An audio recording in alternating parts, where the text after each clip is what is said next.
Unité sud-ouest, unité sud-ouest, unité sud-ouest. J'ai attrapé son sac à main. J'ai retiré sa veste.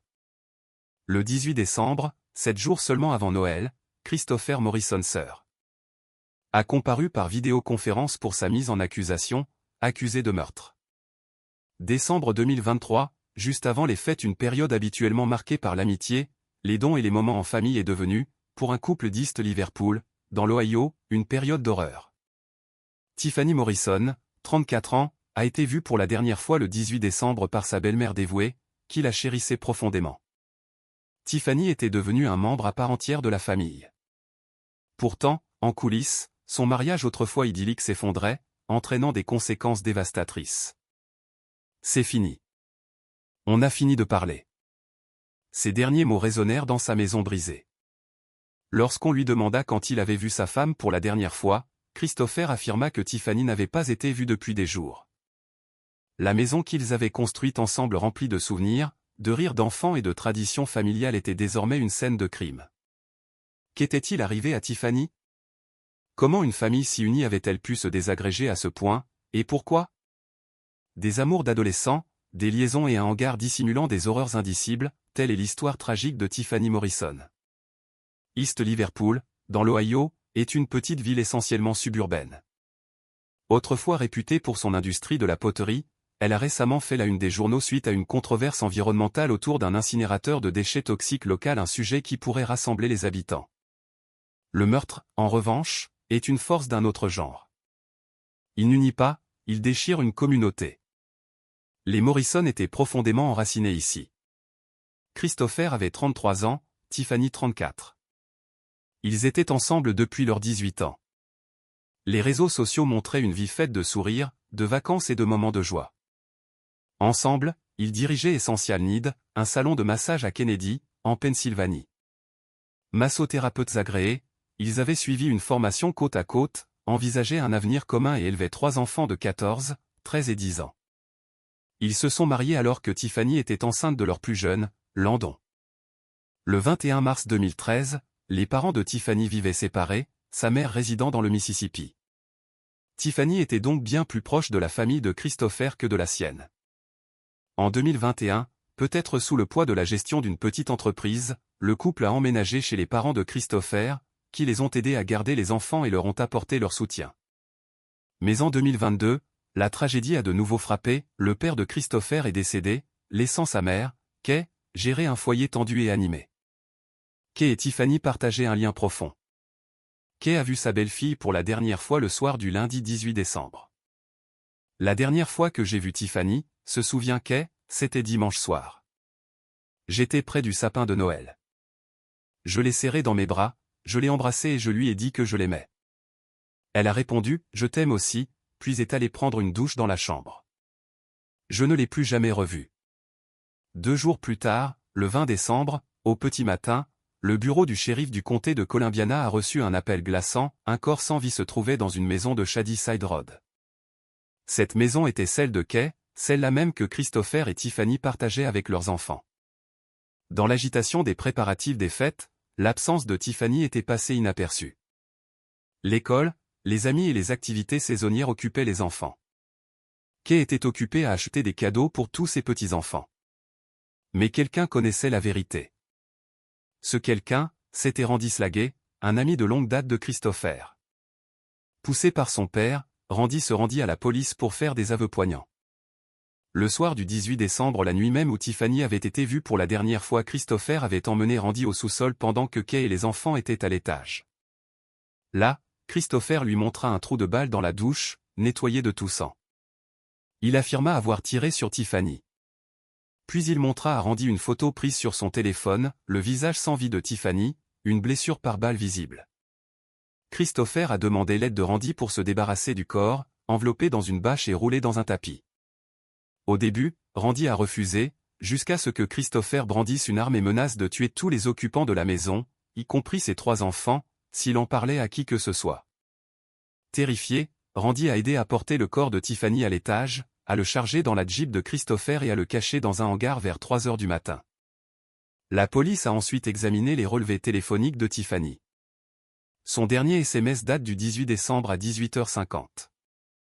Après cela, elle a reçu 13 messages et n'a répondu à aucun. Le récit de Randy semblait trop détaillé pour être une invention. Les enquêteurs ont obtenu un mandat de perquisition pour la maison, ordonnant à Randy d'appeler Christopher et de l'attirer hors de la maison. Christopher était armé et dangereux. Ses menaces de mort envers ses enfants et sa mère pesaient lourdement sur les policiers. Le 20 décembre à 18h10, la police a intercepté son véhicule. La caméra corporelle a immortalisé l'instant. « Comment allez-vous, monsieur ? » ?»« Bien. »« Comment vas-tu ? » ?»« Tu as ton permis sur toi ? » ?»« Comment t'appelles-tu ? » ?»« Christopher Morrison. »« Tu as ton arme à feu sur toi ? » ?»« Oui, monsieur. »« Où est-il ? » ?»« Sur ma ceinture. » Les policiers lui ont demandé de sortir, les mains sur la tête. Ils ont récupéré l'arme et l'ont arrêté, confirmant qu'il portait également un couteau à cran d'arrêt, comme Randy l'avait décrit. Christopher a été conduit au commissariat de police de Liverpool Township. Dans la salle d'interrogatoire, Christopher feignit d'abord la confusion. Il soupçonnait cependant que c'était à cause de Tiffany. Il admit que leur mariage battait de l'aile, que Tiffany fréquentait un autre homme et qu'ils étaient proches du divorce. Il a affirmé qu'après une dispute le 18 décembre, Tiffany avait insisté pour aller voir son petit ami. Il a refusé de la laisser prendre son véhicule, lui proposant plutôt de la conduire jusqu'à son domicile et de la déposer. Sur le trajet, leur dispute a dégénéré. Selon Christopher, il l'a expulsée de sa Jeep, c'est la dernière fois qu'il a prétendu l'avoir vue. Christopher était jaloux et refusait qu'elle prenne la voiture pour aller voir son petit ami. Ils se sont violemment disputés et, dans le feu de l'action, il l'a expulsée de la Jeep, gardant son téléphone, du moins c'est ce qu'il a prétendu. Il a dit que cela s'était produit la nuit précédente.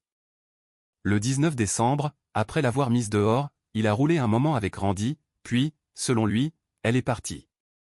Il dit qu'il avait pris Randy et qu'ils avaient roulé sans but pendant qu'il exhalait sa frustration. Mais la culpabilité s'installait. Elle n'avait ni voiture, ni sac à main, ni clé, et la neige venait de tomber. Il gelait dehors. Il pensa, me revoilà, à m'en soucier à nouveau alors que je ne devrais peut-être pas. Il a fait le tour de la ville à sa recherche, mais il est finalement rentré chez lui. Il avait toujours son téléphone, mais il s'attendait à ce qu'elle le contacte quand même. Ce n'était pas la première fois qu'elle partait comme ça. Elle aspirait à une plus grande indépendance financière, ce qui était compliqué puisqu'ils dirigeaient une entreprise ensemble et vivaient chez la mère de Christopher. Elle avait même envisagé d'acheter une maison, apparemment seule. Il pensait qu'elle le faisait sans lui, essayant peut-être même de le forcer à se retrouver dans une situation qu'il désapprouvait. Il se disait qu'ils étaient restés chez sa mère exprès pour économiser. Financièrement, ils étaient plus proches que jamais de partir et de verser un acompte plus important pour une maison. Son soudain désir d'indépendance lui parut suspect. C'est alors qu'il commença à soupçonner qu'elle fréquentait quelqu'un d'autre. Lorsqu'elle a piqué une crise, il a décidé de lui laisser de l'espace, mais ses paroles étaient troublantes, « Je ne pense pas que je veuille ça. Je ne pense pas que je reviendrai. » J'en ai fini. Son esprit s'est immédiatement tourné vers cette pensée, comment s'appelle-t-il ? À qui parles-tu ? La peur le rongeait, la peur qu'elle disparaisse tout simplement sans lui dire au revoir. La première fois qu'elle avait fait une chose pareille, c'était la semaine précédente, lorsqu'il avait emmené les enfants à Kalahari. En chemin, il leur avait demandé ce qu'ils ressentaient pour leur mère. Son fils avait avoué, « Je suis en colère. Je veux la voir, mais je suis en colère. J'ai l'impression de ne plus avoir eu de mère depuis mes 10 ans. » Ce n'était pas seulement la jalousie ou l'argent qui mettait leur mariage à rude épreuve. La répartition des responsabilités à la maison était un autre point de désaccord. Il parlait sérieusement de divorce. Lors d'une conversation, Tiffany lui a dit qu'elle voulait avoir les enfants avec elle 5 jours par semaine, les week-ends avec lui, et plus de visites l'été. Elle voulait que les choses se passent dans la civilité, partager son temps à parts égales et continuer à aider avec les factures et l'entreprise, mais elle voulait aussi commencer à gérer son propre argent et à se découvrir sans lui. Ils étaient ensemble depuis l'âge de 18 ans. D'une certaine manière, aucun d'eux ne savait qui il était sans l'autre. Christopher a dit qu'il voulait que leur mariage fonctionne. Il a suggéré une thérapie de couple, mais elle était hésitante. Puis, le 16 décembre, un homme nommé Jake a envoyé à Christopher des photos osées de lui avec Tiffany via Facebook, pour les annuler peu après. Christopher a appelé Jake, et ils se sont disputés par téléphone et par SMS. Jake lui a dit « Va chercher un travail et subviens aux besoins de ta famille ». Clown. Christopher a répliqué avec des choses comme « J'adore ça pour le tribunal et dis-moi quand t'es où, je viendrai à toi », des mots qui sonnaient comme une menace. Furieux, il appela Tiffany. Il l'a accusé de se moquer de lui et lui a dit « Retourne voir Jake ». J'en ai fini. En allant chercher les enfants, il a crié au téléphone, lui disant qu'il avait tout fait pour elle, qu'elle n'avait qu'à parler si quelque chose n'allait pas. Au beau milieu de sa rage, il s'est surpris à dire « Je te pardonne ». Je comprends pourquoi. Il a insisté sur le fait que cela ne le rendait pas moins désireux d'elle et qu'il voulait toujours essayer une thérapie avant de mettre fin au mariage. Apparemment, ils se sont suffisamment réconciliés pour passer la nuit ensemble. Le lendemain matin, il a commencé à se renseigner sur l'immobilier, espérant améliorer leur situation financière. Mais les tensions persistaient. Le 19 décembre, il l'a de nouveau confrontée, certain qu'elle envoyait toujours des SMS à Jake. Il l'a supplié de ne pas partir, lui proposant de fixer des limites, de faire chambre à part et de consulter un thérapeute. Il lui a dit qu'elle pourrait déménager plus tard si elle le souhaitait toujours, mais l'a supplié de ne pas prendre une maison en Pennsylvanie, ce qui limiterait son temps avec les enfants. Après l'échec de ses appels, il a admis que les choses avaient dégénéré. Elle le poursuivait dans le sous-sol, le frappant, tandis qu'il se battait avec elle. Sur son téléphone, il a trouvé une conversation cryptée et en a lu suffisamment pour se sentir trahi. « Tu vas me quitter pour ce perdant », elle lui dit simplement « J'aime lui parler. » Et elle l'a poussé. Il craignait un instant de l'avoir blessée, mais elle semblait aller bien. Elle lui dit qu'elle voulait sortir. Il lui dit qu'elle pouvait laisser la Jeep et qu'il l'emmènerait chez Jake, mais elle ne prit aucune des deux voitures. Tu es sa femme maintenant, laisse-le le découvrir. Ils se sont disputés sur la façon dont elle y arriverait, et ont finalement convenu qu'il la conduirait à mi-chemin. C'est lors de cette bagarre en Jeep qu'il l'a forcée à sortir dans la neige. Christopher a affirmé que c'était la dernière fois qu'il la voyait. Il a déclaré avoir ensuite consulté un avocat spécialisé en divorce, qui lui a conseillé de déposer immédiatement une demande de divorce pour obtenir la garde provisoire et l'empêcher de prendre les enfants avec lui. Mais le coût $3 300 l'a fait hésiter. Tiffany avait déjà trouvé un second emploi dans une usine, et Christopher pesait encore le pour et le contre de ses nouvelles ambitions immobilières. La pression sur le couple s'accumulait depuis longtemps, et il n'était pas surprenant qu'ils aient finalement atteint le point de rupture. Mais la plupart des couples, poussés à ce point, se séparent tout simplement. La situation peut être difficile, chaotique et douloureuse, mais elle tourne rarement à la violence. Christopher, cependant, n'était pas comme la plupart des maris. Il aimait se faire passer pour le genre d'homme contrarié, blessé peut-être, mais jamais furieux au point de devenir violent face au désintérêt de sa femme pour leur vie commune. Il avoua l'avoir frappé, mais affirma que rien de plus ne s'était passé. La vérité l'attendait à son domicile, où la police menait une perquisition qui dressait un tableau bien plus sombre. À l'intérieur, ils ont découvert des sacs poubelles, un PAN de mur de douche détaché et marqué d'un impact de balle, une balle identique logée derrière la cabine, et une tache rouge foncée suspecte sur le sol. C'étaient les signes indéniables d'un meurtre, tout était là, sauf le corps. Mais le récit de Randy s'avérait d'une exactitude troublante. Comme il l'avait dit, le corps de Tiffany se trouvait dans le hangar, enveloppé dans un tapis, enfermé dans plusieurs sacs poubelles noirs, et enfin enfermé dans une bâche transparente. Le contenu de ces sacs était un cauchemar. Christopher avait utilisé une scie pour démembrer sa femme. 6 sacs poubelles différents contenaient ses restes. Elle avait été tuée d'une balle dans le visage tirée à bout portant à moins d'1 mètre de distance exactement comme Randy l'avait décrit. Christopher Morrison avait assassiné sa femme, et maintenant, il était assis au commissariat, mentant comme un dingue. Ce soir-là, les enquêteurs lui présentèrent leurs conclusions lors d'un deuxième interrogatoire. Il était tard, il était fatigué, et la pression de maintenir sa façade commençait à se faire sentir. C'était le moment où les suspects trébuchent souvent. Les enquêteurs commencèrent à lui poser à nouveau les mêmes questions. Quand avait-il vu sa femme pour la dernière fois? Il répétait que si elle était avec quelqu'un, ce serait Jake, son petit ami, peut-être pour éveiller les soupçons. Mais il n'y croyait pas. Nous savons que vous avez installé de nouvelles serrures sur le hangar, lui dirent-ils. Nous savons ce qui s'est passé. C'est le moment de parler. Ils utilisèrent une tactique d'interrogatoire classique, lui offrirent la possibilité de donner sa version avant que les preuves ne la lui prouvent, mais il refusa. Vous dites donc que vous voulez exercer vos droits? Ont-ils demandé. Oui, monsieur, a-t-il répondu. Tout ce qu'il voulait, a-t-il dit, c'était parler à ses enfants les mêmes qu'il aurait menacé de tuer 2 nuits plus tôt, selon Randy. Mais la police n'avait pas besoin de ses aveux. La scène de crime parlait pour lui. Au cours des jours suivants, ils continuèrent à chercher d'autres preuves. Le 29 décembre, après Noël et l'incarcération de Christopher, ils retournèrent parler à sa mère, Kay. Elle fut directe. C'est dingue, et je dois encore vivre ici, dit-elle. Nombre de mères de meurtriers s'accrochent désespérément à l'innocence de leur enfant, mais Kay, qui avait été aussi proche de Tiffany que de Christopher, peut-être plus, ne se faisait aucune illusion. Elle n'était pas en colère contre les perquisitions policières, elle était en colère que son fils ait commis un tel crime sous son toit.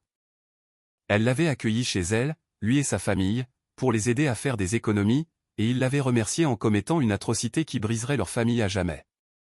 Elle ne cachait aucune preuve. Elle voulait simplement passer à autre chose, mettre fin à ce cauchemar au plus vite. Christopher l'avait appelée de prison, mais elle avait refusé de lui parler. Je n'ai rien à lui dire, avait-elle dit. Il a fait ça chez moi, et je ne sais vraiment pas où il avait la tête. En janvier, Kay a accepté d'être interrogée pour établir la chronologie du meurtre. Elle se souvenait avoir vu Tiffany pour la dernière fois le lundi soir 18 décembre et avoir remarqué le comportement étrange de Christopher. Il leur avait interdit de descendre, prétextant que Tiffany dormait. Le lendemain, au lendemain du meurtre, il était visiblement bouleversé, à vif, à cran. Kay se souvenait que mardi ou mercredi, elle l'avait vu brûler des ordures à l'arrière de la maison, ce qu'il ne faisait presque jamais. Elle a également fait la lumière sur l'état de leur mariage. Tiffany était partie au moins 5 jours avant de revenir ce dimanche-là. Christopher a confié à Kay que Tiffany fréquentait un jeune homme de 18 ans assigné à résidence et que des photos osées avaient été échangées. Kay pensait que cette liaison avait poussé Christopher à bout, mais savait aussi qu'il n'était pas innocent dans l'effondrement de leur relation. Il avait lui-même entretenu une liaison de 2 ans avec une collègue, Kayla Laurie, de 2019 à 2020. C'était une vieille blessure qui ne s'était jamais complètement refermée. La liaison de Tiffany était peut-être sa façon de riposter, et la réaction de Christopher fut cruelle et calculée. Il avait même envoyé les images explicites à leur fils adolescent, cherchant peut-être à le monter contre sa mère. Kay a également admis que son fils avait un passé violent. Elle avait parfois eu peur de lui. À 14 ans, lui et des amis avaient attaché un chien et l'avaient abattu, elle avait retrouvé son corps sur sa propriété. À la même époque, il avait poignardé un autre garçon au bras. Elle l'avait envoyé dans un centre de traitement, mais cela ne l'avait pas changé. Tiffany, qui était avec lui depuis l'adolescence, n'aurait jamais imaginé que sa liaison finirait si mal. Pour bien comprendre ce qui s'était passé, il fallait entendre une autre voix, celle de Jekyll. Il avait rencontré Tiffany à l'été 2023 dans une usine de Pennsylvanie où elle occupait un second emploi. Ils avaient rapidement sympathisé, mais Tiffany était prudente. Elle avait confié à Jake que Christopher n'avait pas toute sa tête et insisté sur le fait qu'il serait peut-être plus en sécurité en restant simplement amis. Elle semblait effrayée, mais Jake avait balayé l'affaire, plaisantant en disant qu'il n'avait pas toute sa tête non plus. Malgré sa peur, Tiffany s'est rapprochée de lui. Elle avait tenté de taire leur relation, mais finalement, Christopher l'a découvert et ses craintes quant à ses agissements se sont révélées tragiquement justifiées. En novembre, quelques mois seulement avant sa mort, Tiffany a entamé une relation amoureuse avec Jake. Les premières semaines, elle a eu l'impression d'avoir échappé au stress écrasant de son mariage en déclin. Mais ce fragile sentiment de liberté s'est effondré une semaine seulement avant son assassinat, lorsque sa fille a découvert des SMS échangés entre Tiffany et Jake.